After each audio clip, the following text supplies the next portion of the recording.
ಶ್ರೀ ಹನುಮ ಜಯಂತಿಯ ಪ್ರಯುಕ್ತವಾಗಿ ತುಮಕೂರು ನಗರದ ಪ್ರಮುಖ ದೇವಾಲಯಗಳಲ್ಲಿ ವಿಶೇಷ ಪೂಜಾ ಕಾರ್ಯಕ್ರಮಗಳು ನೆರವೇರಿದವು. ಸುಂದರ ಹೂಗಳಿಂದ ಅಲಂಕೃತಗೊಂಡು ವಿರಾಜಮಾನನಾಗಿ ಬೇಡಿ ಬರುವ ಭಕ್ತರನ್ನ ಸಲಹುತ್ತಾ ಅಭಯವ ನೀಡುವ ವಾಯುಪುತ್ರ ಹನುಮನನ್ನ ಕಣ್ತುಂಬಿಕೊಳ್ಳಲು ಸಾವಿರಾರು ಭಕ್ತರು ದೇವಾಲಯಕ್ಕೆ ಆಗಮಿಸಿ ವಿಶೇಷ ಪೂಜೆ ಸಲ್ಲಿಸಿದರು.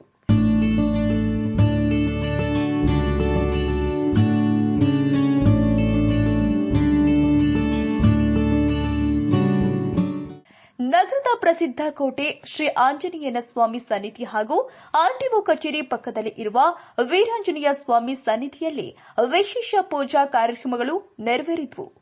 ಕೋಟೆ ಆಂಜನೇಯ ಸ್ವಾಮಿ ಸನ್ನಿಧಿಯಲ್ಲಿ ಜಯಂತಿಯ ಪ್ರಯುಕ್ತ ರಥೋತ್ಸವ ಕಾರ್ಯಕ್ರಮವು ಅದ್ದೂರಿಯಾಗಿ ನೆರವೇರಿತು.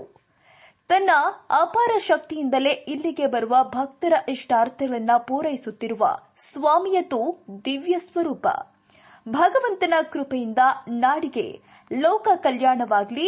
ಹನುಮ ಜಯಂತಿಯಂದು ಸಕಲರಿಗೂ ಹನುಮನ ದಯೆ ಪ್ರಾಪ್ತಿಯಾಗಲಿ. A1 ಟಿವಿ ನ್ಯೂಸ್, ಸ್ಥಳೀಯ ಸುದ್ದಿ ಸಮಾಚಾರಗಳ ಆಗರ.